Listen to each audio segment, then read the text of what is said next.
Yo, this is your boy Charlie Murphy. You know who I am. You recognize me, right? Well, check it out. I'm here today on the Howard Stern Show to promote my show this weekend in Caroline's. Also, to promote my book, Making of a Stand-Up Guy, and just talk about how great it is to be alive in 2009.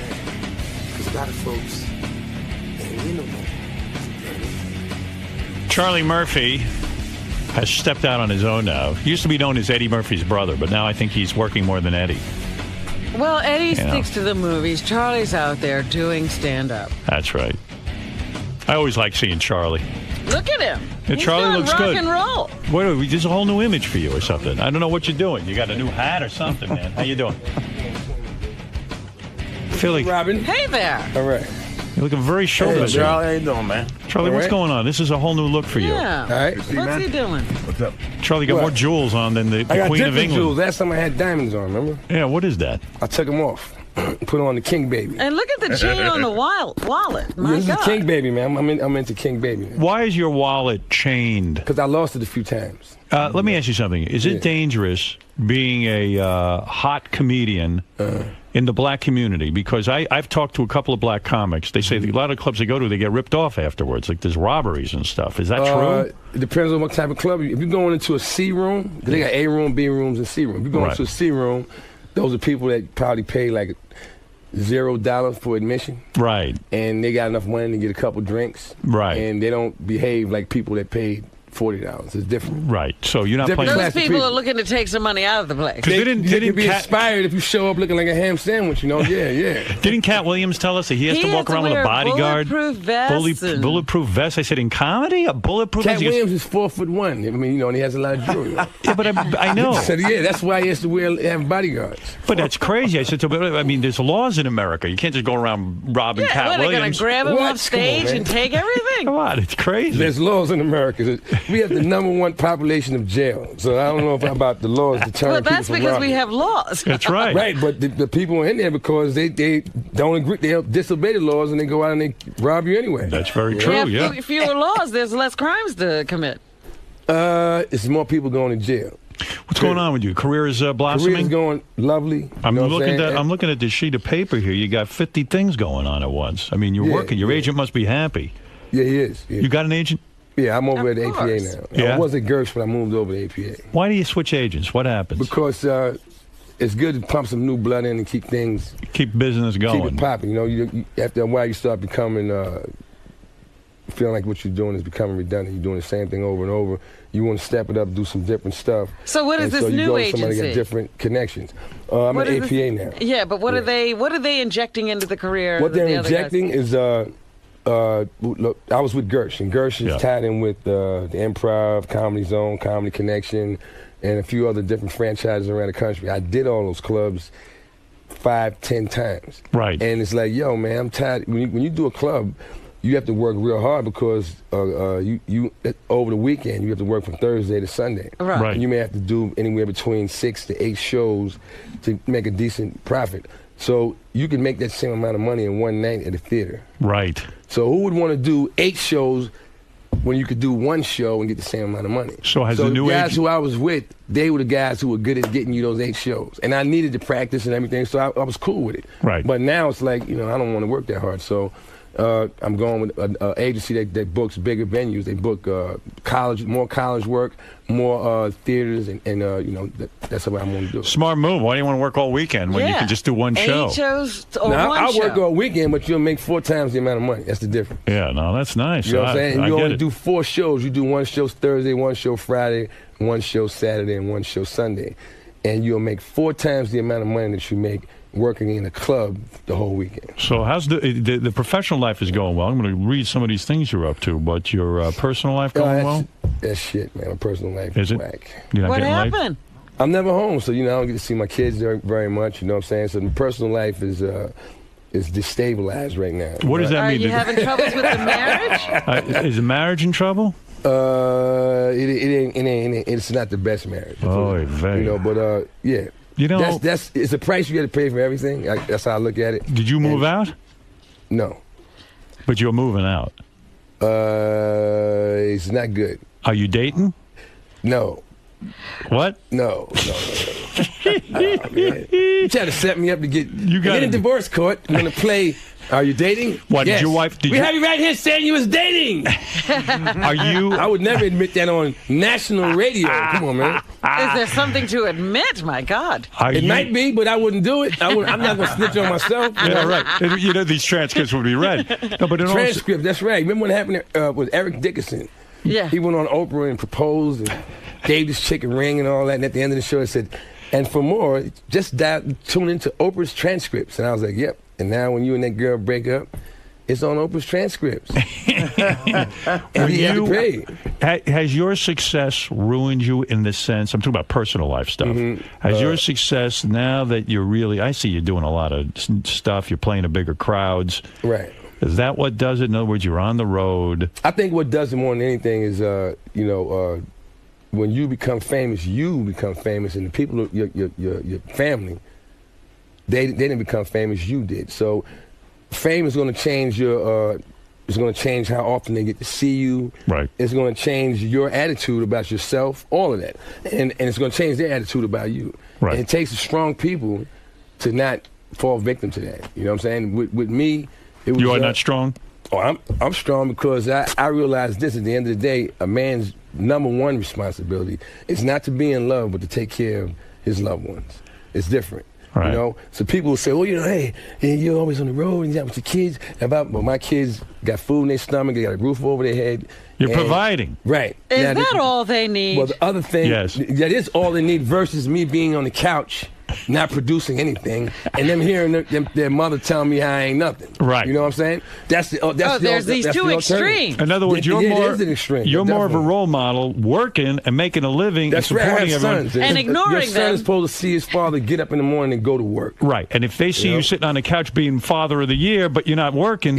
You're not father of the year. You're a bum. Right. And then you get emasculated. Exactly. You get emasculated by your wife. Look at you. I left you was on that couch. I came back. You still on that couch. You still got a half a joint left. You know? Who wants to hear that, man? Yeah. You know? Have you heard that in your life? Oh, yeah, I've heard it. Yeah, I've heard all of that. Yeah, I mean, trust me, I know women very well. I've heard it. I know there's a double-edged sword. If you go too far this way, you're wrong. If you go too far that way, you're wrong. So How you have old to make were it up you? in your mind. I'm going to do what I have to do and take care of my responsibility. How old were you when you got married? The first time I was 25. All right. Now, with this marriage, how old were you? I was 37, 38. 37. Yeah. And so at that point when you were 37, your career was sort of on one level. Right. Now all of a sudden things are skyrocketing for you. Right. Especially after your TV exposure and all that. Right. So then you get in demand and they take you out on the road and you're working, I don't know how many days a week you on the road? 4. 4 days a week on the road. Well, that leaves sometimes 3 the whole week. home. Yeah, but they live in a very nice home. That's right. Okay. You can't find them in there. The home's so big. They live in a very nice home. You can find them. They live in a very nice home, and they're very safe, and they got everything they want. Was it hard for you when you'd go home after being on the road and people are screaming your name and people see, you're famous and this and that. Then you go home and your wife says to you, "Okay, big shot, take out the fucking garbage." Nah, it wasn't that type of thing. Right. I take the garbage out without being told. Right. I don't like garbage in the house, so right. I take the garbage out. That you would do without being yelled at. If someone, you come home off the road and someone's, just needling you about not being around and acting like you was having a party on the road, and that what you're doing is so easy. That is irritating, because what I do is not easy. If it was, everybody would do it. You understand? I'm sure. I sure know what you do is not easy. Right. And for somebody to devalue what you do and act like you're being you have this life of rally and you don't have no hardship is wrong. I understand what you're saying. I understand what you're saying in a sense because I know that people look at my career and they would say to me, "Oh, you're the life of the party. You have so much fun at work." Right. And if you come home and say, "I'm tired," what do you mean you're tired? What are you tired from? From what? Looking at strippers I'm on the tired from Sibian? using my brain. Okay? What a lot of people don't realize is that 95% of the energy you use in one day is used by your brain. Right. Okay? Yeah. So you could go out with a pickaxe and dig a hole or whatever and come home and you could be tired. And I could be on the couch all day and be tired, more tired than you. Right, because you're busy thinking up an act. Because I've been all day going, I got to come up with something. My brain is working. When you just stand there with just keep doing the same thing over again, you're going to get physical. physically tired, yeah, but it's not the same thing as being mentally exhausted. Because I've heard people say, "Oh, you're lucky you don't have to dig ditches." But what you're claiming is, and I think it's true, digging a ditch sometimes is a lot less physically exhausting because you have the pressure of having to come up with. You're doing a job that requires very little thinking. Right. So thinking is what burns most of your energy. So in your marriage, you're saying you became underappreciated. In other words, you're out on the road. No, not underappreciated, misunderstood. I won't say underappreciated, misunderstood. So and I understand that's something that comes along with becoming, becoming famous. You know, so you live in Jersey? Believes, yes, I live in Jersey. You still live in Jersey? I have a house in Pennsylvania. So where's the wife and kids, in Pennsylvania? Yeah, yeah. So where are you, in Jersey? I have 2 houses. I'm anywhere I want to be. I own both of the houses. I'm just saying, though. Well, I go over there. When it's too hot, I go to the other house. Oh. It sounds to me like everyone's separate at this point. It's not good, Howard. Damn, I'm sorry to hear this. Don't be sorry. It's part of life, man. How long has this marriage been? 13 years. Yeah. But you ain't got to feel sorry for me because you got prenup? This is the way I look at it. Nope. No, what? Oh. No, I don't have Excuse me? Nope. I don't care about stuff. What? What do you mean you don't care? I don't. That's not true. I don't. I really don't. I really don't. I'm not worried about it. Charlie. He has not been to divorce court yet. I've been divorced once already. So I'm not. I understand that in this country, the way it's set up, you need to be in a different country. The man is going to take a beating in the courtroom. That's right. So I look at it like this. I'm not here of my own. I'm not here because of just me. I'm here. I feel like I'm blessed. Right. So I feel like hey, if it has to go down to a divorce or whatever, I'll be looked out for. Jeez. You know what I'm saying? You got a good attitude. I'm the one that writes these jokes, and a judge can never take that from me and say now all your jokes are going. I'll just leave the country. I don't care. Right. And I could crack. I just came back from Europe, Canada. I can move anywhere and crack jokes and make a living. So I'm not worried about that. I don't know, man. This doesn't sound good to me. I'm very upset about this. You're not me, Howard. I'm very upset about this. I was upset about it, but I've been going through this for a minute, so I've thought it out, and it is what it is. How soon must a man wait before he can start dating? Now, I mean, openly. Dating? You're probably dating now, but I'm saying. You mean after it's over? Yeah, right. How soon can you get back on the next saddle? day, man. The next day, you're ready. After the divorce, you're ready. The next day. Should have it waiting in the car right there. The divorce. Okay, read the car. That day. Wait for me. I just got to sign some papers. Now, your brother just went through a divorce. Eddie Murphy, the great Eddie Murphy. Yeah. Do you go to him for advice? Do you say to him, listen, I'm in the same shithole you were in? But I can't.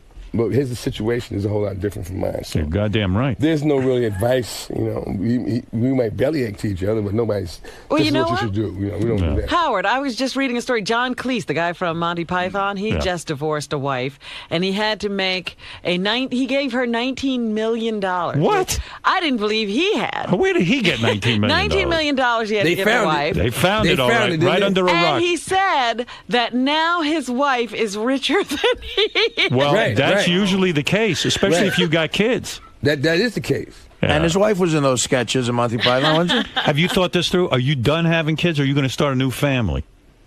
I don't have I never thought about that. Do I want to start a new family? Whatever happens, happens. We got to start thinking about that. I got 4. Wow. 4? Yeah. That's enough. Yeah, well, I'm still young, man. I can still make them, you know what I'm saying? So who knows what can happen. King of All Blacks, you're on the air with Charlie Murphy. Yeah, what's up, Charlie? Oh, the King of All Blacks, I know him real good. He works in my town. Is that right? Yeah. Is he your garbage man? He's a street sweeper. Yeah, well, now he is. He used to be a garbage man. Yeah, he moved up.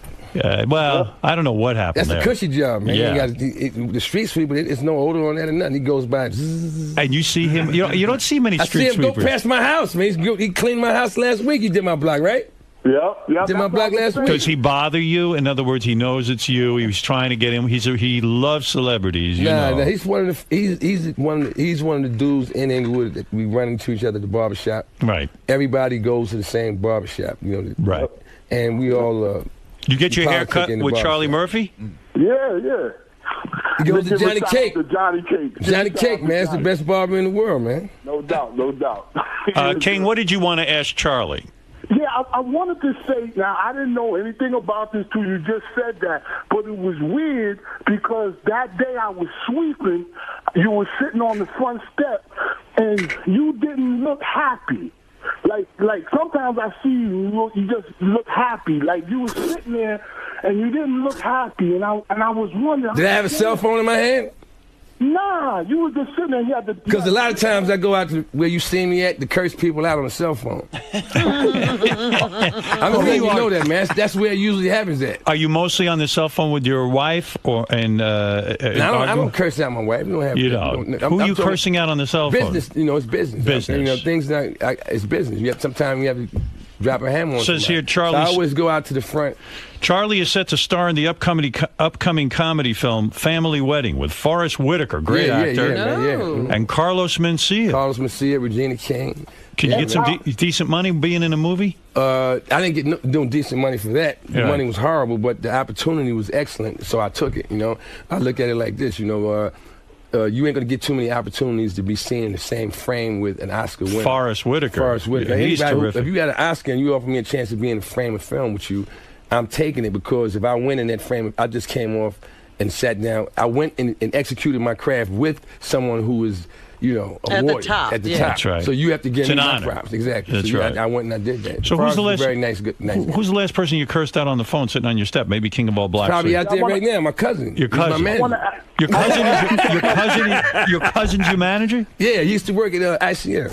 Oh, no kidding. Yeah, but Rich Murphy, but doesn't that get a little complicated too? It's kind of hard to curse out your cousin when you keep it in the family. No, it ain't. Not for me. No. I separate things, Howard. Yeah, it's business. But Howard, the funniest thing is when you see like white people, because you know ain't nothing but Jews up there, right? So when they walk by, they don't look at Charlie. Like they keep walking straight, like he's not there. You know what I'm saying? But meanwhile, they know it's this black. He probably been there before all of them moved there. Charlie, do you detect what he's saying? I don't know. That's not true, bro. What you just said. You mostly live with Jewish people. Yes, and they have. This is. I'm gonna tell you. This is no. I'm not making this up. All right. It's a little. It's not a synagogue, but there's some type of community building that they have where you see a lot of Jews there in the daytime. You know, they go there for I don't know what activity is going on, but the kids hang out outside. Right. Yeah. And the yarmulkes on, they be standing. And when I drive by, they chase my trucks. I don't know what you're talking about, bro. And the adults will be standing like, why are they chasing that black guy? You know, I'm driving on the block. Why are they chasing you? Because they're Charlie Murphy fans. They love it. They love it. That's right. You don't think they're chasing you out of the neighborhood? No. No, all right. They love me, man. My neighborhood is cool, man. You usually see a bunch of white people chasing a car with a black guy in it. They're usually running him out of town. Yeah. But they screaming out, Charlie Murphy. I know it's cool. Now, they just chasing me. That's different. Is it weird being the one black guy surrounded by all the Jews? I'm not the only one black guy. There's Inglewood is mixed. Right. You can't. I don't live in a white neighborhood. Do you hang out with your white neighbors at all? Do you ever get together? No, it has nothing to do with their color. I don't hang out with none of my neighbors because that leads to people being in your house, being in your business. Right. You know, so neighbors, you stand the least amount of chance of gaining entry to my house if you live right next door. Right. No. Sounds like you're very suspicious. Same thing is that if I meet a girl and she's, I live, and you live in my town. Yeah. We're not going, you know. Right. You'd rather have her far away where you where you can't just show up on my doorstep unannounced. Do you think because you've been in a marriage for a long time now, do you think when you get out of this marriage, it sounds like you're on your way to getting out of it. It doesn't sound hopeful. I give this marriage. This is kind of the end of the marriage interview. End of the marriage interview. Do you think you're going to need to sow some wild oats? Do you think you need to bang chicks on a nightly basis in order to get that? Bang chicks on a nightly basis? That's right. Like a different chick, you know. No, a couple of different. I'm going to tell you, man. Are you going to go wild? Are we going to be reading about you in the paper, banging this one and that one? Try to make Wilt Chamberlain's numbers or something? Are you going to try to rack I up? don't believe those numbers. No one does. Number one. I don't believe those numbers. Bullshit. Are you going to be? We're going to read about you with Lindsay Lohan and no, Britney Spears. No, we're not. Absolutely not. No. You know Can I ask you a question too, Charlie? Yeah. And you too, Howard. I just want to ask y'all something. When people have money, why do they get divorced? But just hear me out. When you have money, that's the biggest problem. When you don't have money, that's why people because they're unhappy. Right, and when you have money, doesn't mean money just means you have a different problem. That's right. You're going to have a problem. You're just going to have a different problem. Well, what King is saying is the biggest problem for most couples is they don't have money, and it keeps them together. And then when they do have money, somehow the happiness goes. Problem is, Charlie's got options now. He's got a lot more options, a lot more temptations, and he's going home, and he feels like no one's really appreciating him. That's what's going on. That's what I hear. Oh, see, that's the but see, Yeah. Now I get it. I'll give you some advice. If you do start dating strictly Spanish women, because I'm telling you, my wife, I've been with my wife 10 years, she still sucks my dick on a regular basis. Spanish women are very sexual. I've been told. Sexual. Yeah, but that seems to be that's the only plus, that she sucks your dick on a regular basis. That's all that she's putting on the table. No, she works. Blowjobs? Come on, man. Come on, man. I don't think you had enough blowjobs yet. You overvaluing the blowjob. It's not all of that, bro. You got to bring one to the table in the blowjob, man. I mean, that chick that was just in here, probably, you know what I'm saying? Right. Exactly. She ain't married. You make a good point. Yeah. Guys think because they're getting blown, they're getting everything they should out of a woman. I mean, that should be just the beginning. Impressed. I'm not impressed by a blowjob. What impresses you? What impresses you? What impresses you? If you're not impressed by the blowjob, I'm impressed by you're an attorney and you make X amount of millions per year. You see, you have a very and if my life happens to fall apart, I can lean on you because you know why you impress me just as good as me. That's impressive. You know why you impress me? You have a very good self-image, and I'll tell you why. Oh, thank you, man. A very healthy self-image. Me, I'm grateful when somebody blows me to the point that I'm like, oh my God, thank God they're blowing me. I should marry them. You're very impressed with blowjobs. I'm too impressed with blowjobs. You just hit it right on the head. You said, wait a second. I'm not impressed with That's an easy trick, man. That's an easy trick. Right. I'm gonna give him a blowjob. You okay? Thank you. Yeah, but if you get a wife that's a lawyer, then it'd be too smart. I don't like them. I like them when they nice. You want somebody that's stupid? Yeah, I understand that too. I'm not afraid of intelligent women, bro. I like what you're saying. I don't care how smart you are, how accredited you are, whatever. You're still a woman. Right. Okay? It's easy to find a stupid chick, boy. Hey, I was just thinking of something, Charlie. What about going to this marriage counseling? Maybe that could save you. Marriage counseling don't work, man. It doesn't? Are you sure? Have you tried? Have you tried it? Yeah, it doesn't work. In fact, it speeds things up. It does. Yeah. Because they tell you to basically tell this person the way you feel about them, but tell it to them like you're talking to yourself.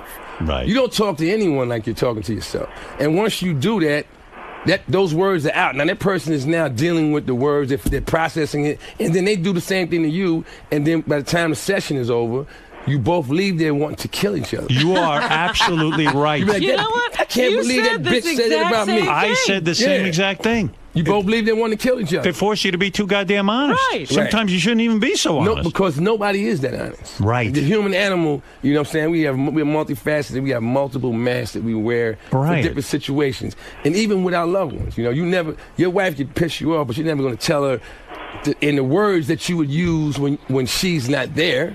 You just don't do it. You're right. So you were not going to go to marriage therapy. I went already, man. You went, and it made it worse. It's BS, man. It don't work. It speeds it up. I'm with you. I agree. So is the marriage over? Are you trying to work on the marriage? What don't you know? Come on. I don't know. I don't know what the future is because I'm not God, but, I'm not worried about it either way.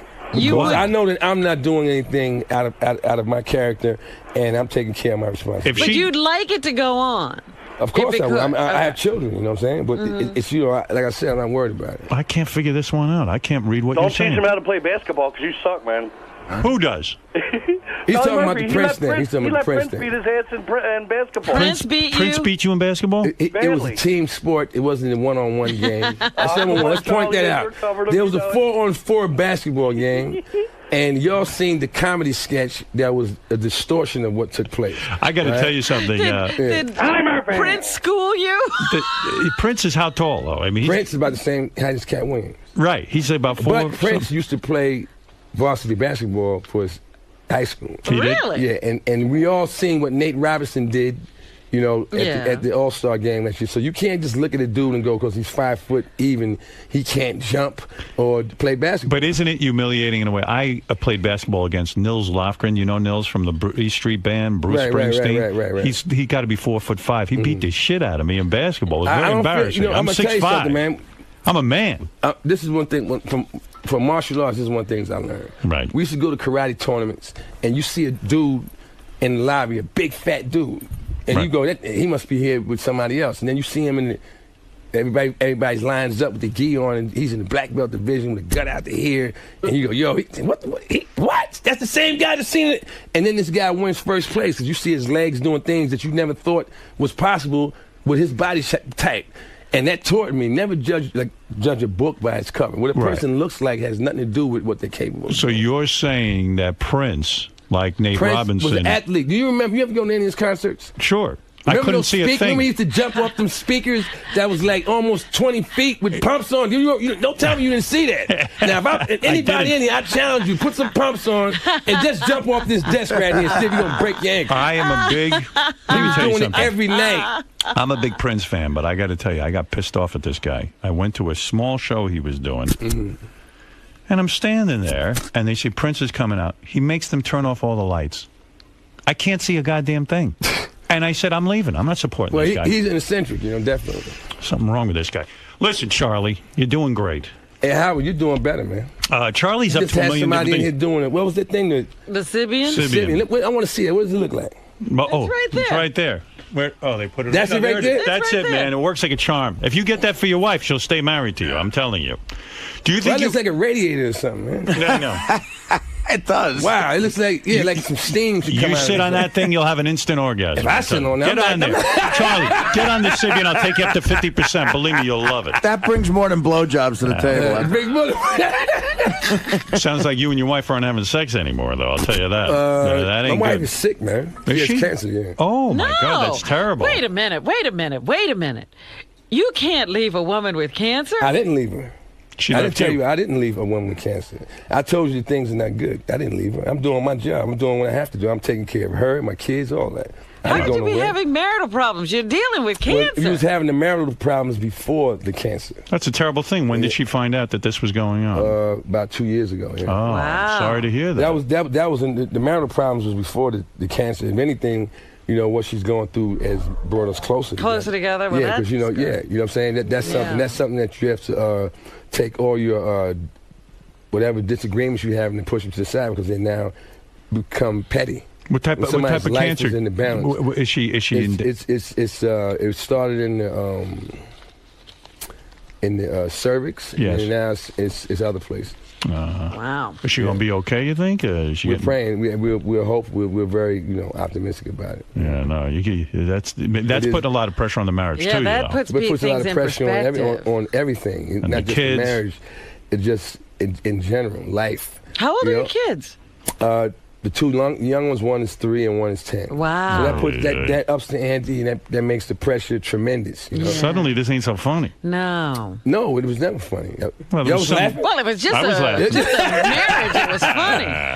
No, but Howard, man, like I tell everybody, man, I have a strong belief, a strong faith, and that's the reason why at the end of the day, I'm not worried about it. What kind of strong faith you got? What are you, Catholic? I believe in God. No. I don't. What are you? I'm not down with organized religion, man. I believe in God. I don't. So what are you doing? I pray. Where do you do that? Anywhere. I could do it right here. I don't believe that I need a conduit to get to God. I go directly. He's my father. I go directly to Him. When you speak to God? Speak to Him every day. Speak to Him whenever. Say a word for me. I will. Please. I will. Introduce him. And now I got to introduce him. He knows you. He knows you, Howard. Trust me. He knows you. Charlie's on a roll. A lot you revealed here today. Howard, I got to absorb all this. Absorb it. Yeah, how does a man go out and be funny, like with all that stuff How does he do it? How does he do it? Yeah. He does it with like I said, with faith.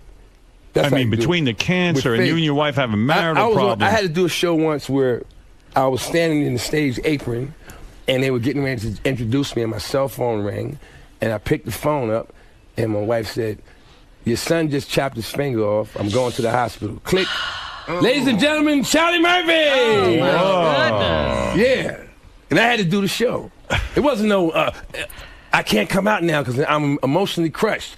I had to go out there, and that's where acting comes in and all that. You're a professional. I had to go on autopilot because my brain was not on the show. Did you learn my son's finger wasn't chopped off. It was just cut. Okay? Yeah. Have you learned your lesson? Don't answer the phone before you're about to go out on stage. You know that. I don't answer the phone before I'm going. But that was a weird show. I had to tough it out. And I've also had shows where because when I first started doing comedy, you're in comedy clubs and you have alcohol around all the time. Right. And the allure of going to a party or whatever is real strong. After the show is over, you just finish turning around. Okay, let's go hang out to a party. And you go do that, and the next day you have to do 2 shows, 3 shows. You're on gas, you're on fumes. Yeah. And you can't go up there and act like you're on fumes. You have to act like I'm bursting with flavor. You know, so you will go to Caroline's as a professional despite all of your problems. And you will go up on that stage and kill. The same way U.S. soldiers would go to Iraq. Yes. That's how I have to look at it. I like what I'm doing is easy, man. I can't, I'm not going to walk over a minefield or none of that. And those guys go over there, they stay away from their families for 18 months, 24 months straight. They got it a lot I get harder. to see my family every week, okay? And those guys make a whole lot less money than Charlie Murphy. Good so point. if I can see them sacrifice the way they're sacrificing for all of us, I can't look at my life and be like, oh, it's not. In the scheme of reality, it's not. It's not hard, man. I understand. There's Mike, people go ahead. doing much harder things than me. You got a good attitude. Mike, go ahead. You're on the air. Am I on the air? Yeah. Hey, now. Just wanted to ask Charlie a quick question. I saw him a few weeks ago in Philly, absolutely killed at the show. Just wanted to know how he feels about Philly signing Vic now. Michael Vick. I say Michael the Vick? guy's a scumbag, I say. I don't know. He did his time. Yeah, he did his time, number did one. his I was time. listening to the whole Michael Vick debate on the way over here. Right. And I just want to, I'm not here to argue, but I want to point something out. Right. There are people in the NFL that killed human beings. That's true. It's 3 of them. And they shouldn't be in there either. yes. And they We've didn't talked about that, wait a minute, too. one of them did 30 days. That's Yes. ridiculous. For murder. That's ridiculous. For murder. He didn't For even murder. do the whole 30 days. I think he did They're 20. not being held up as poster childs for evil, and they've been forgiven, and I believe in forgiveness. So Michael Vick, yeah, he did something very bad. I'm a dog owner. I love dogs and all that. But do I feel that he should be punished for the rest of his life for that? No, absolutely not. And was he punished? I don't think he should be punished yes, the rest of his because life. you know why I know he was punished? Because I've been to jail before. Jail is not fun. Jail is not comfortable. He even said he and cried. he was in jail. Yeah, I'm sure he cried. and anybody who went to jail, they cried. They may not cry, every time they go, but the first time you go there, You cry. you're going to cry. As soon as nobody's looking, because you can't cry in front of everybody. As soon as you find nobody's looking, the tears are coming down. Oh, yeah. What did you go for jail A lot for? of people, they That was cry in the you did- shower. That way you can't tell. What'd you do? You did a little robbery, right? I did a million little shits. That's what I call it. Yeah. But Petty you- crime, man. Petty Some crime. petty crime. I didn't do no Bernie Madoff stuff. It was, Yeah. But you did your time. I did my time, and I'm not that person anymore. Probably the And I family. hope that Michael Vick is not that person anymore. I'm sure he learned his lesson. People probably thought in your family, he's going to be He's the bad seed. Oh He's yeah, I gonna do got well. letters and everything. Yeah, well, this is where you're gonna be spending the rest of your life and blah blah blah. All that, yeah. But What do they say now? Oh, now everybody wants to. hang now with it's you. all good. Yeah. Can you loan me some? I have. My I think we family- should my allow you in the family's pretty NFL. cool with that. Yeah? Can I loan stuff? It's not usually my family. It's usually people that I stand back and go, what? Right. What did you just say to me? Can you borrow what? I got kids, bro. They're not even grown. So whatever I give you, if I fall short in 5 years, I'm going to quickly think about the money I gave you. Right. Absolutely. So I'm not giving, let's not do that, man. Let's not even go. Let's be friends. Well, I mean, listen, you've got a great life now, but you had your low points. Everybody rises life above. is what it is, man. It's up and down. You're not ashamed to admit you cried in jail. Everyone will. I would cry like a bitch. No one But ever nobody seen me. Nobody had sex with you in jail, though, right? Absolutely not. Right. Absolutely not. You handled that. You didn't have sex with anybody Absolutely, yet. Well, you're a very handsome- absolutely not. But you're a very handsome man. I imagine some people tried to make you nobody the even girlfriend. tried. Nobody Were you even insulted? tried. No, nobody even tried, Howard. You know why? Because I can handle myself. And Right. one of the things about me is I don't mind demonstrating that. Right. So if you come around and you think you're going to punk somebody and go, hey, just box. So come, let's box. Okay. You were Let's Bring it, box. huh? And while we box, I'm going to punch you in the throat. you were karate. By accident. You were karate And I'm going to somebody. say, oops, I'm sorry. but the damage is going to be done. And I'm going to make sure everybody sees that. You are a powerful man. How long did you spend in jail? A year. year? That's hard, man. Yeah. I don't know how the hell you do it. Well, if you're smart, it helps. That's a year of your It life, helps. though. It's a year of your What'd you life, do to man. kill time there? Work Crack out. jokes on, make humiliate other people. Right. I used to be one of my problems that I've had in life is that I enjoy teasing people, Right. and that was really bad with that. Man. Did you ever fight like skinheads or Aryan Nation or anything No, like they that? keep you separated. They keep everybody. The black guys are with the Blacks black is on guys. one side, they on the other side. Wow, that was a keep you separated. hardcore prison, right? It was Nassau County Jail, man. East Meadow. I wasn't in prison. I was in jail. A year in jail. Let's separate that. Jail and prison are two totally different things. You're tough. When you're in jail, you got guys that are getting out in 8 months. So they're going to behave. Right. When you're in prison, you got guys who are never getting out. And that's a whole different dynamic. Was it psychologically rough for you to have this big famous brother, your brother, what's his name again, Eddie Murphy? Was it hard for you to be in jail and see him doing so well? Like that had to be the worst thing too, right? Because you say, look at this guy. I wasn't. When I was in jail, he wasn't. He wasn't famous yet. He wasn't even on Saturday Night Live. Oh, is that right? That's good. Because that would have been worse, right? Yeah, that would have been horrible. Yeah. Well, you made it through, man. I made it through because, like I said, at the end of the day. What sobered you up in a sense? Like, how did you realize? Well, reality, man. The reality of seeing what's going on with the community and your friends, and I was able to get out of the community, go into the military, get myself around a different environment, different people with different agendas, and when I came back to the community, I was like, hey, wait a minute, man, that stuff you guys is into that's. When you went in the military, it straightened you out. Yeah, it showed me that the world is a whole lot bigger than Roosevelt. Well, that's what we're saying about Michael Vick. Michael Vick got out into the world, and he was still doing the crap from when he was a kid. He didn't grow. Michael Vick was in jail before he did the dog thing? No. I'm saying he was in a community. Everybody's saying, oh, well, he grew up not knowing, blah, blah, blah, blah, blah. But he got out. And he still wanted to go back and torture dogs. Well, with the whole dog fighting thing, because I have pit bulls, the whole dog fighting culture is way bigger than Michael Vick, and it's way bigger than just dog fighting. Okay, you also have chicken fights too. Sure. Yeah. Okay? You got all kind of animal thing. All kind of animal fights, and we also have human fights. Sure. Okay. Right. Part of the human psyche, we're entertained by combat. Right. And the pit bull terrier, God did not make him. He's a man-made. Any breed of dog that you can name that we have as a pet, he's man-made. He's not made by God. Right. God made the dingo and the wolf. Right. He didn't make pit bulls. We domesticated We them. made those. We made the pit bull. Okay? And when we made the pit bull, we made him for that.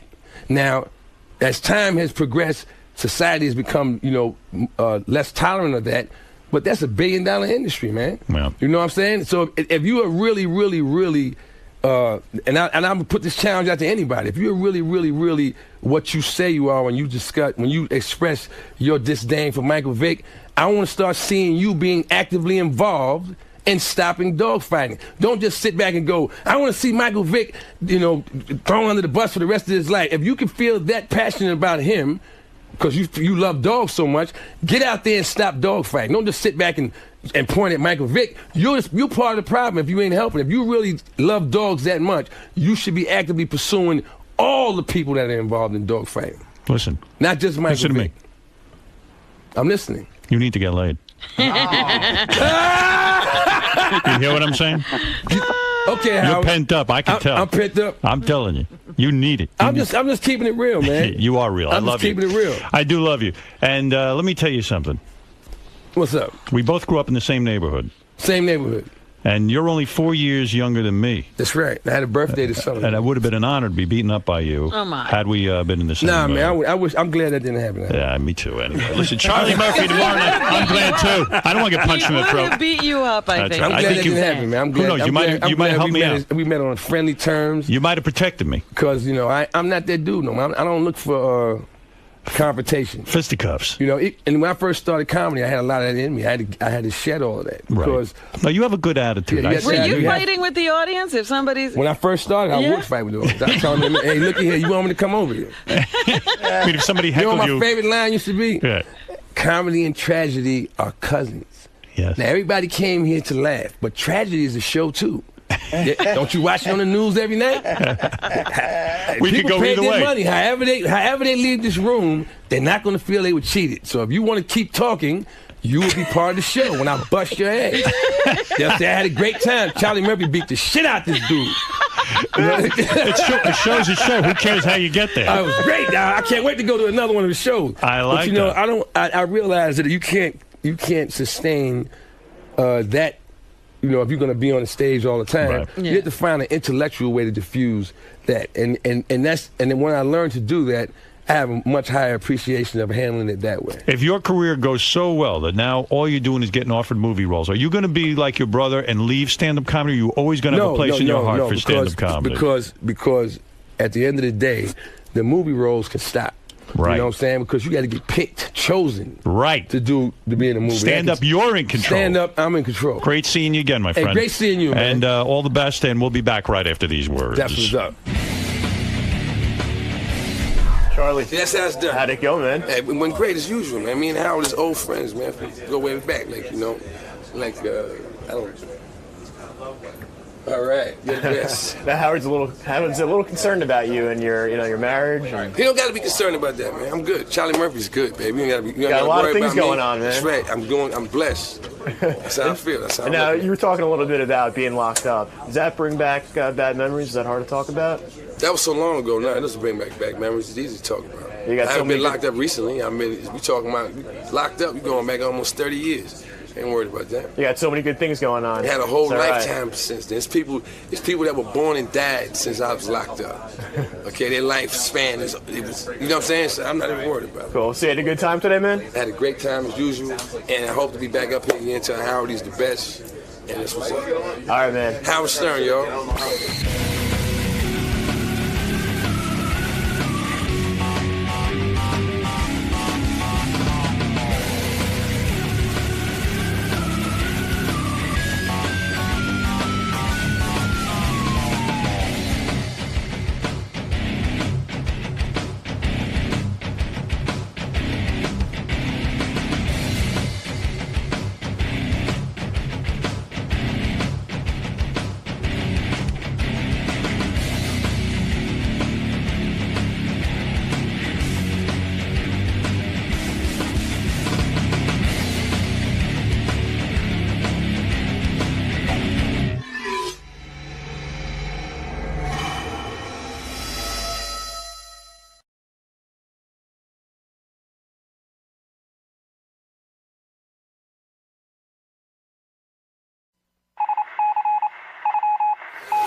This is the best of the wrap-up show. A recap and behind-the-scenes look with John High and Gary Dell'Abate.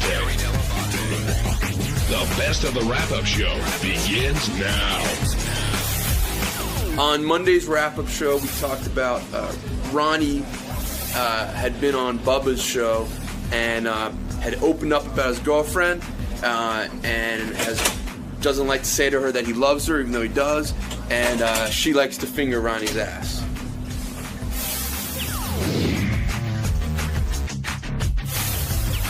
We really got to get into this Ronnie stuff.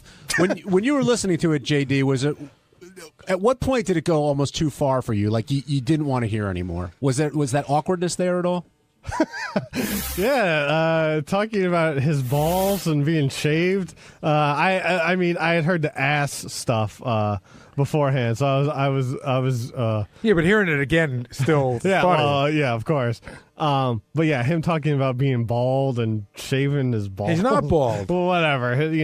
His balls are bald, and just I don't need to hear some of the things. I tell you what the big revelation was for me was that Stephanie's into other chicks. Yeah. So I don't know what that means, but in my mind, Ronnie's into some so I see Ronnie and other chicks and a whole thing going on. I don't know if that's the case. They said they haven't had a threesome yet, but the door is not shut. Yes, exactly. Do you think that being younger than her parents is the coolest thing, as Ronnie does? I don't. I was with Howard. I think it's something that you deal with and something that but I would think it'd be weird like she's 27 years old. What if like her father and Ronnie want to go to like the Wayne Newton concert? How is that cool?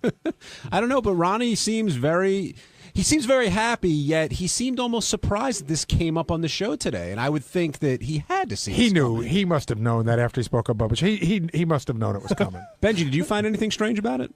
Well, I don't know. I thought it was hot, but then when she did a black guy, that was kind of, yeah. Well, no, I'm fucking around about that, but like I didn't. Benji has no rules, by the way, no parameters. Yeah, I don't have rules about doing black guys. No, but nothing's odd to you. No, well, It wasn't. No, it didn't seem that odd to me. Like the one part, like physically, like I just like hurts when you think about someone putting a finger in your ass, like that. It's not like so disgusting to me. It's just like I don't want it. But it wasn't. Here's the thing for me. Forget about with Ronnie's age difference and all that stuff. Ronnie's a guy that we. Anytime you know somebody. No, I think it's interesting. But anytime you know somebody for a really long time. Yeah, it's like in other words, John Hein and I know each other well. If I started to hear the intimate details of John Hein's sex life, it would be odd. Yeah. No, it's interesting, but it's not like gross. No, it'd be to me odd. or like. Yes, I was interested, but I'm also like, wow, I know Ronnie this one way, and now I'm hearing a whole other thing. Exactly. I now have a picture in my mind of Ronnie doing all sorts of things. And, I love him. I don't necessarily want to imagine him in doing those things. He's a good guy. He's got a leg up on you. What was that, Gary? Oh, that's a callback. We were saying that the sex talk today, the thing that's weird is no matter who it is, we know you. I know you for a really long time. Like I said, I know John Hein, so if I heard the intimate details of John Hein's sex life, it would just be odd for me. Not that, but it's normal to have sex. I just knowing the details is interesting. Yeah, very interesting. All right. Yeah, but you're the one who gave him out. Yeah, all right. Okay. All right, so you're sitting there with Bubba. I'm sitting there with Bubba, all right. And having that talk. And does it even cross your mind that when you get back to New York, you know this is going to be all over the place? Listen, anything is better than coming back from seeing Bubba the last time I went to an event with Bubba, his wedding. Yeah, we remember what you did. And when I came back, I knew I was hammered. I was dead. I thought I was, finished. But this at least... it's not. Hey. But at what point, whatever. But at what point did you know? Like, did you guys walk out of the studio and go, "Wow, we said more than we thought we were going to"? No. Here's what happened. I got there, and I started this whole thing with Bubba about. I've been texting him back and forth, and we've been talking and about when I was coming down there. So, about 3-4 weeks before I went, I was texting him to ask him about this hotel. Just to ask him if it was good or not, because you go on the internet a lot of times, the pictures look great, but then when you get there, it looks like crap. All right, so I text him a couple of times, he doesn't answer me. A few more times, he doesn't answer me. I leave him voicemails, he doesn't answer me. So, long story short, when I got there, I started this whole thing about, what are you too good to, answer me and all this kind of nonsense, and I didn't want to bother you, but it was a simple question. And then we got through that. That was like a half hour to 45 minutes on that. And then all of a sudden, there was like, I don't even know how it came up, but Stephanie was there with me. But was she in with you the whole time in the studio? No. Right. So how did she get into the studio? It started That's where called he's good producing, by the way. Yeah, exactly. It started like just like it happens here. Somebody could be in the studio and they're talking, and Howard's dragging stuff at him little by little, and he was doing the same thing with me. And then all of a sudden, next thing you know, she's standing in there on a wireless mic in the dark. And I didn't even know she was in there at first because everything in there is blacked out in the studio. Yeah. Mm-hmm. You can't see anything. Is this a new place, by the way? Same one. No, they didn't move yet. They're moving in the summer. So, and that's how it wound up with her being in there. Why are you hung up on using the L word? I don't know, dude. I used it for 34 years. I don't want to. I don't know. It's a. Wait, you're being loved twice in your life? Yeah, but I didn't say I never said it to her. But I think the point, Howard was busting your balls. First of all, I'm not that type of person. That's one of those lovey-doveys who constantly tells somebody, I love them. You know what I'm saying? But for you don't have to say it to her all the time. Howard is asking, are you in love with her? And either you are or you aren't. Well, I said it a few times, so what does that mean? Do I have to keep repeating it? It's not like I'm not...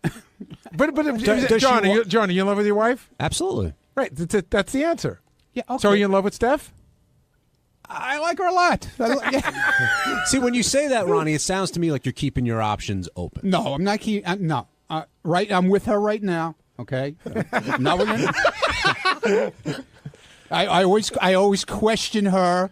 See, I have this hang-up, and I talk to my shrink about this, okay? I have this hang-up. Why is she with me? And what does she say? Because she loves me. That's why she's with me. Do you not believe that? Do you question that? Yeah, I do. Do you ever? I do question. So hold on. I'm sorry, question. What do you think that she could be getting out of the relationship? In other words, you make a good living, but you're not so rich or so famous. So what do you think that she? Dude, she does her own thing. She's got her own place. It's not like she's whatever poor, whatever your doubts are, what would they be? The whole, like Howard says, the age difference. Okay, the age difference is really a big, it's a big spread, but. you know, there's other people. If you walk around New York, you see guys with young girls all the time. It's not no big deal here. Certain areas you go, certain places you go to, people look like, holy shit, look at him with her. What is that? I mean, I've had it happen. What do they say? Like, hey, is that your daughter? You know, and shit like that. And when you say no, do they give you dirty looks? I don't say anything. I just don't answer. She's the one who usually says, like, no, that's my boyfriend. Were you surprised that Howard was sort of getting on you for saying that the coolest thing is that that her parent, you know, what you said about her parents and the age thing there? I don't know. It's a combination of a lot of things, too. I don't know. You know. I really don't want to get into it. Hey, one thing. It's a little late now. Yeah. Yeah, that cat's out of the bag. So she is your girlfriend. Never said she wasn't. No, that's cool. That's cool. So are you? Dude, she's been in everything. Has she been in every affair that we've been to? Has she been there? No, but I'm talking about like on the air, like when we've talked to you about it, I wasn't sure. I wasn't sure if she was clear. I wasn't sure, Bronny. I'm not fucking with you. You've talked to me off the air about this. I wasn't sure if you guys are in what you consider a girlfriend-boyfriend relationship. You've asked me this before off the air, and I said, I've told you, yeah, we're together. You asked me, are you guys still together? I said, yes. I don't remember. I don't remember doing that. Yeah, but well, Ron, I'm not trying to. It's not a deposition. Are you guys in a monogamous relationship? Yeah, according to her, we are. But that's what I'm not. You can't give a straight answer, man. What the hell does that mean? It's not a big deal to me. I'm just curious, like when you define girlfriend boyfriend, like do you feel like you're free to see other women? No. Okay, so I'm not seeing anybody else now. If you had sex with another woman, would you tell her? Yeah, right. Yeah, I'm going to tell her. No, I'm not going to tell her. Would that be considered cheating? Yeah. Okay, so but I'm not. I didn't. No, that's fine. That's what I'm just curious, like what you guys' boundaries are. We don't have any boundaries. Well, you have that boundary. Wait, so you're both free to basically do what you want to do. No, not in that case. No. In what case are you? I don't. Well, does that go both? Leave me alone already. Does that go both ways? Like, if you can sort of do your thing, can she do her thing? Are you comfortable with that? No, she goes and hangs out, and she goes out with her friends. I don't know what she does. Can I take her out? No. You would be the last person. And by the way, that has to do no matter how old she is. Yeah. When marriage came up, you said that's definitely out. But I can tell you right here, no questions asked. That's out. But the moving in thing is on the table. It's a possibility. We've talked about it. You've been together 4 years. Yeah. When you say marriage is out, like, because I know a lot of people say it, but they still say, okay, I want to become a couple, and I want to live together. And I want the idea to be everything the same as marriage, just not officially married. Is that what you mean? Listen, if she moves in, that's it. There's no other relationship. There's nothing. There's not going to be engagements. There's not going to be put a ring on her finger for 10 years. There's not going to be any kind of diamond ring. But if she does move in, the idea might be this is our lifelong partners. As long as it might last. Do you think at one point she may want that stuff, though, Ronnie? What? A ring? She says no. And I told her it will be no. And if she insists, that it's going to be no, that she wants it eventually, then it's done. What if it's 10 years from now, you're seeing the light at the end of the tunnel? I'm in a fucking wheelchair, yeah. Yeah, and I might say, okay, whatever you want. I'm half dead anyway. Yeah, right, exactly. I need somebody to push me around. To me, the funnier part of this is, how old is your son? Old enough, right? Like he'd be like a 35-year-old guy would be calling a 27-year-old chick mom. That's why he doesn't want to get married. No, that's not going to happen. That would never happen anyway. And the marriage thing was, right. It was always off the table. And the kids thing too. You went right at Robin when the marriage thing came up. Okay. Yeah, you seemed pissed that she was questioning you about that when. Yeah, well, Robin likes to give it out, and I like to give it back to her. It's always been like that with me and Robin. So. Hearing that back, is there anything you wish didn't come up? Yeah, the whole conversation. The entire thing? Because I think you also... Not the entire thing, but the details part, Yeah, whatever. My friend JD. Because you got to hear him giggle like that. Yeah, I knew he... Listen, Brent came to me as soon as the show ended and said to me that JD was on the phone already. No, that was even before your interview. I told him I wanted the audio. Yeah, asking for the audio, no matter what. Now, is Stephanie going to be upset that this came out on this show? She knows about it already. She's probably actually listening to getting ready to listen to the replay at 11. And how did she react? She was all right with it. She was fine. Hey, you know how chicks say like some guys really know how to finger and other guys don't? Is that true with chicks too? Is she a better fingerer than other chicks? Oh, give me a break, bitch. Will you please? Hey, on Tuesday's wrap-up show was Ronnie Palooza. We learned way too much about Ronnie. We learned that he has a 27-year-old girlfriend, and he's afraid he's going to up and leave him one day. Something about his father. I don't know, he has issues. And also we discussed whether or not he's trying to copy Howard's style. You be the judge.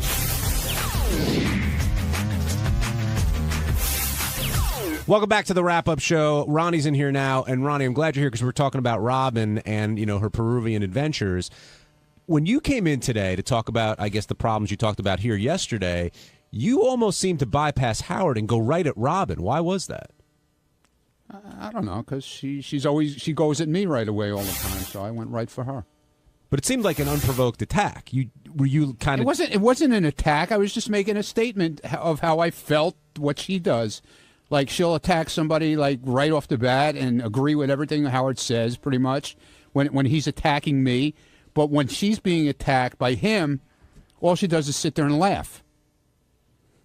She doesn't really respond to him. She'll sit there and laugh about it. Did you ever think that maybe you should just laugh? Maybe I should. Maybe I should just laugh. Now, why was Howard saying that the only reason you're having these issues because you think you're... Do you think you're like Howard in some way? No, like dude. your fame? I told him a long time ago about this when I first started going out with Stephanie, that I had this thing in my head with shit that went on with my dad. But can I ask you? I'm being very serious. And so am I. I'm just trying to get an answer.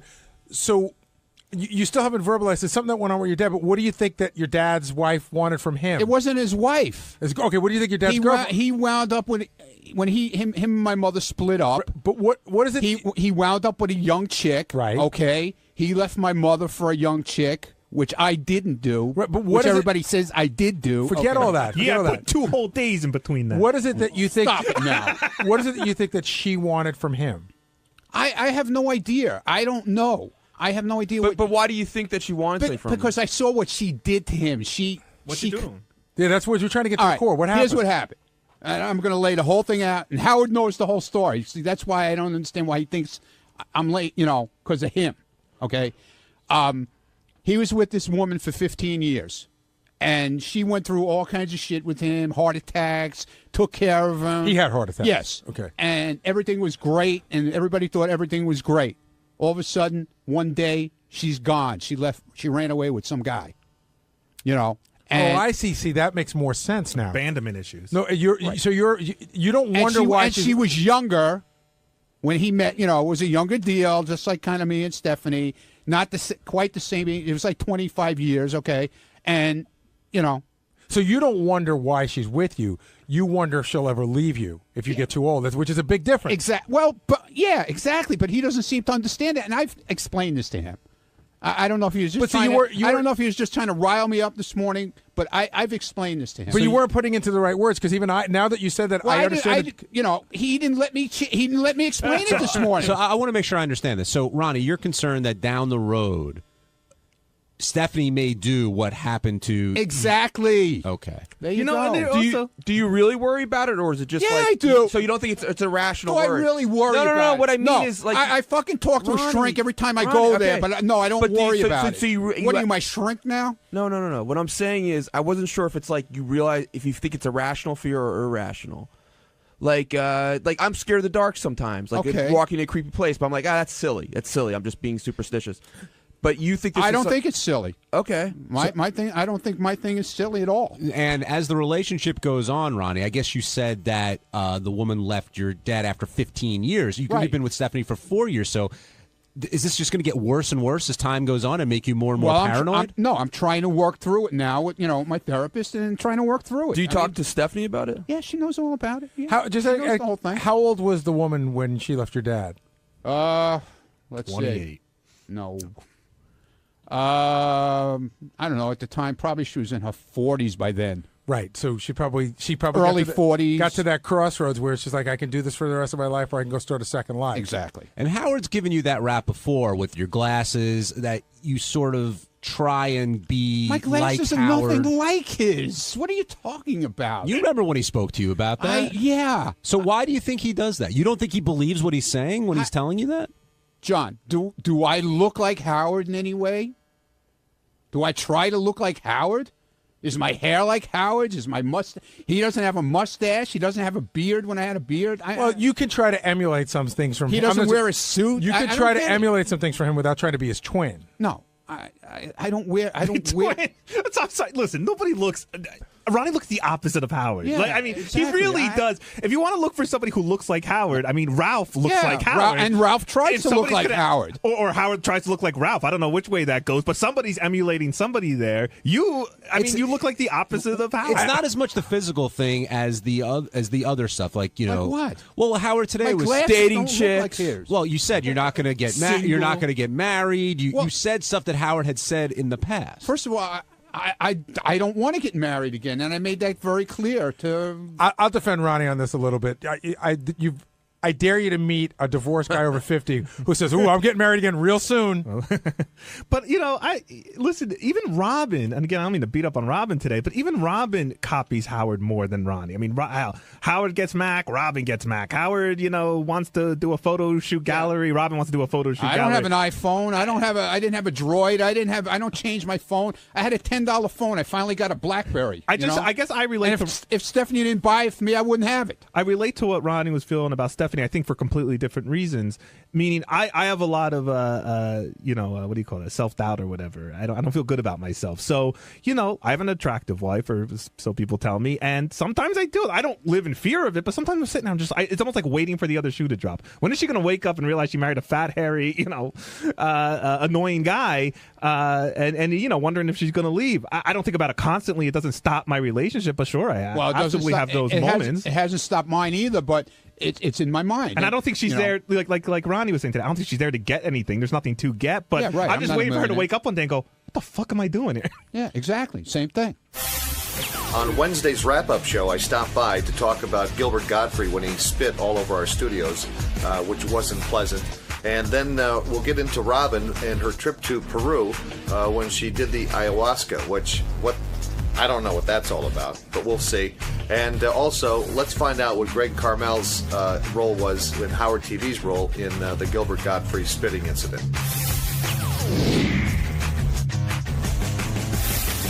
Now let's move off of Kara for a second because we got Tim in here. Tim, we were talking about how Gilbert spit on the walls yesterday, and Howard said basically you're spitting in my face when you do something like that. Exactly. You're coming into our house and destroying it. It's like me going over to his home and spitting on the walls. Why would you do that? I mean, that was such an amateur move, number one.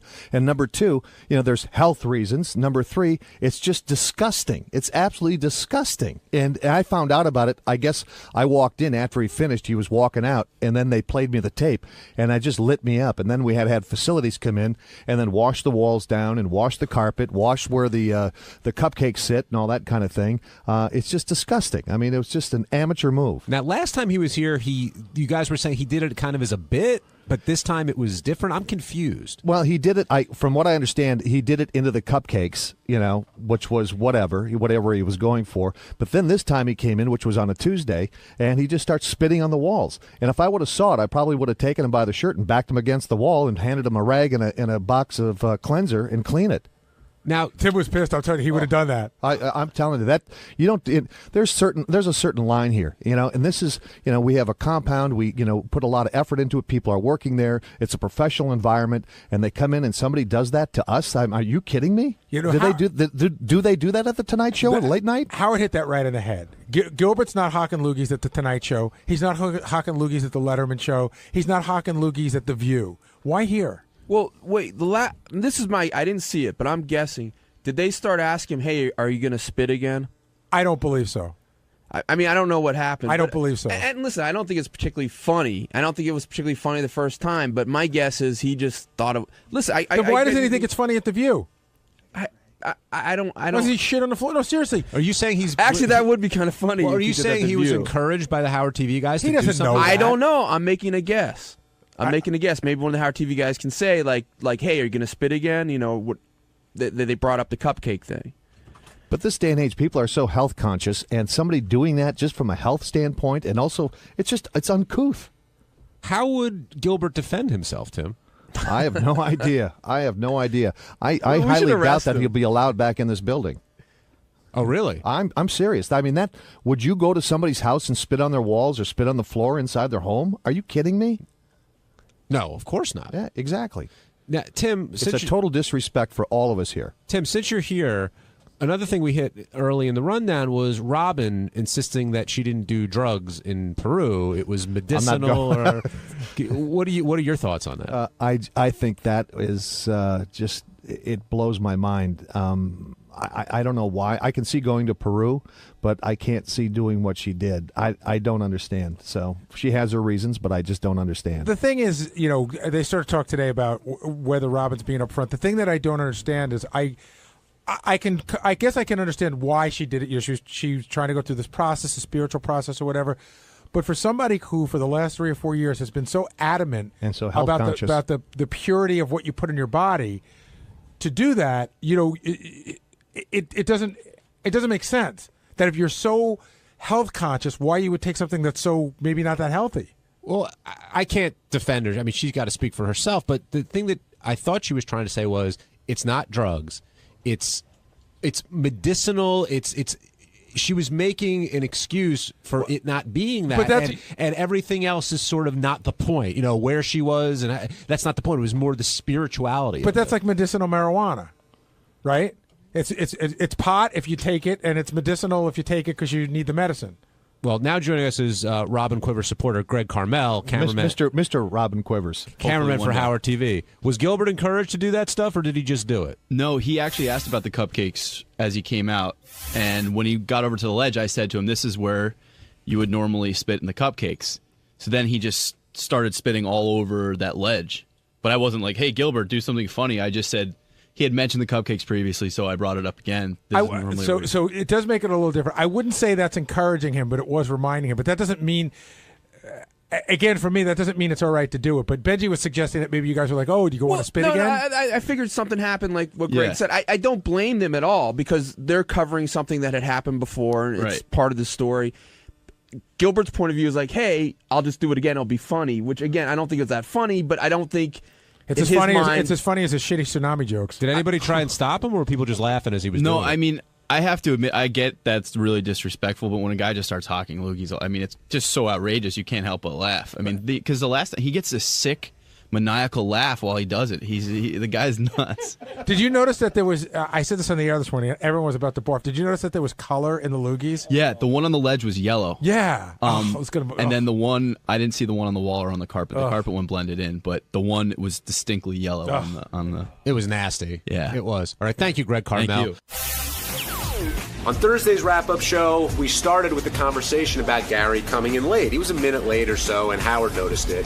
But Benji just had this grin on his face because finally somebody else was late, and he stuck it to Gary, who then stuck it to Benji, who then accused Jason, and then it just got into a mess, which always leads to a great wrap-up show. Here's how that segment went.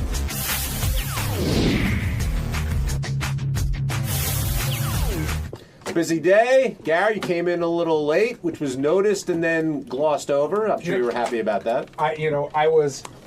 It could have been a 5-minute difference. I got here literally as the show started. And if I had gotten here 5 minutes before, I would have been safe. But I was glad that it was glossed over. Yeah. And I'm sorry. I'm sorry for being late. What are you laughing at, Benji? Nothing. I know it happens. What do you mean? Yeah, it just happened repeatedly. That's good. It happened one time. You're doing well. It happened one time this year, not 4 times this week. Wait, I haven't been late at all. There were some days, there were some weeks where you were late. No, I haven't been late. Listen, I wasn't, John just made a thing of this. I respect I really do, because you're good at it, and you were nice to me about when I was going through what I went through, and you really did help me. So I'm not going to make a thing out of it. But if we are going to make a thing out of it, several people have been late since my last time being late, which has been over 6 months, and you said I was going to have a parade and a band, which I haven't. But of those several people, has anybody been late on a repeat level? Like more than once? Well, more than once in a short period of time. No, absolutely not. Well, there's only been one person that's been late more than once since it all. Who? You. When? I wasn't late. Yeah, you were. When? You have been, like in the fall. You were late before also. It's not a big deal. It's Well, not. okay. But since then Fred has been and Jason has been. It's not a big deal. I don't keep there's track. two different kinds of late, by the way. No, there's two different. No, I know. Hold Gary, on. I know. I want to I'm get not this. Fucking, listen, Gary. I wanted to I'm before we making a talk about joke. why you were late because we have a theory. A theory? Yeah, there's a theory going around about you. What? That I'm a hermaphrodite or something? No. Oh. That you're the you may be that Long Island thing. That's total bullshit. that you might be the killer from Long Island. That is such bullshit. Okay, so think about this for a second. You would come in every day late and sweaty. You're admittedly on Craigslist all the with time. blood in. No, I'm not admittedly on it. With blood and sand on my sand in your shoes. exactly. And there's a bunch of women missing on the All South right. Shore of Long Island. I swear on my life, I didn't do that. I didn't have anything to do with it. I don't know anything about it, and I absolutely don't condone it either. You don't condone it? No. So, Benji, you're basically telling Gary that he's been late too and not getting the treatment that you got when you were late? No, I'm not, because Right. I obviously what I did was wrong, and I changed. Yeah, and here's the deal. I don't live 4 minutes away. My fall lateness, because Benji was right, I was late in the fall, was a car accident on the highway, which is sometimes unavoidable. Today, I overslept, which I talked to Howard about and admitted, and I overslept and got stuck in traffic. Right. I mean, Sal's been late before. I mean, And I've given him a hard time about it. But Sal's not immediately recognizable because he's not in the studio or not on air. I went through a bad thing, and it's horrible, and I'm trying to change that No, reputation. you're doing a great job. Thanks. Now that all those women are dead. Come on. Jason Kaplan now joining us on the wrap-up show. As long as Benji's throwing out bullshit, I just heard him mention that I've been late. When once ever have I been late to work that you would know about? Or Gary, you're my boss. When have I ever been late to work? During the winter, you were once. No, I wasn't. I wasn't. You know, here's the thing. I thought you were. If he was during that snowstorm. I tell you, if Jason was late I thought you said once, you got stuck. I don't remember. No. If I did, I apologize. If Jason was late once, I don't remember because it was once. All right. Yeah. I've right. never had to be talked to in Howard by private about being late and be I- threatened by being listen, fired. I remember one time. Several times. I remember Benji, one why'd you time bring this up? when you thought you were going to be late. You Yes. sent me a bunch of stuff I to sent print you a out. But text. I was with the PATH train that's just stopped. Right. And I sent you messages saying, "Can you please print this up?" I but I thought still the made day, it here before the one show of the days started. of those big winter storms, I sincerely thought you said you were, and if I was wrong, I apologize. Thank you. I was telling Howard today that on the Cross Bronx Expressway, this is my pet peeve of the day. We're going to get this out in 20 seconds. I drive by there the same fucking time every day, right? So how come you can't pick up the construction at the same time every day? Like if somebody calls me and says, "Listen, we don't feel like picking up the cones today, so we're gonna be closed 3 fucking lanes at 5:15," let me know. I'll go a different way. That time in the morning, people don't care because I used to drive in when I first started this job. I lived with my parents, and I drive on Route 80 to get in here in New Jersey. And some days it's the same deal. Like they'd always be working, and some days it'd just be, it's 5 o'clock in the morning. We're not going to clear the cones. That's out of right. the road. Yeah. They That's just right. don't give a shit. I had the same pet peeve on the LIE. There's this new construction project which popped up at 4:45 in the morning. And you know whose fault this is, right? Whose? Howard Stern's. Because the nighttime construction. Nighttime construction. They're doing a lot of daytime construction too around here. I know. But all right. So is there anybody else we're going to yell at for being late, or are we going to move on? Benji, you satisfied? I'm not the one. Sal's late sometimes. I'm not the one who brought it up. You're not? No. It's if Gary would wake up a little earlier, this would not have happened. Yeah, Benji's got this grin on his face that Now, you I'm can just- see on listen, Howard TV. Listen, it's what's that German word? Schadenfreude. Schadenfreude when you enjoy other people. Yes, it does feel good to see other people being late, even though Right. I don't want any misery loves company. Right.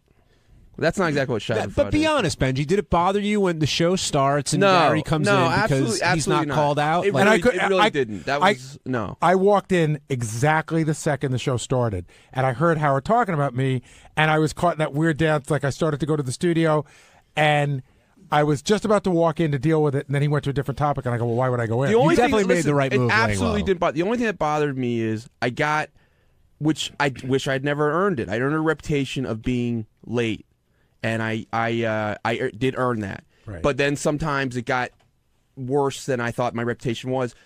I'm working on changing that reputation, and I hope I continue. You know, to do. also I will continue. I think it's almost a compliment because in a sense that Gary was out, late today, and he's got me and Will and John and JD to kind of fill in. Maybe Gary's presence in the beginning of the show wasn't as missed because he had other guys filling it in. Where you're the only guy who sits and writes, so you're a singular talent to the show.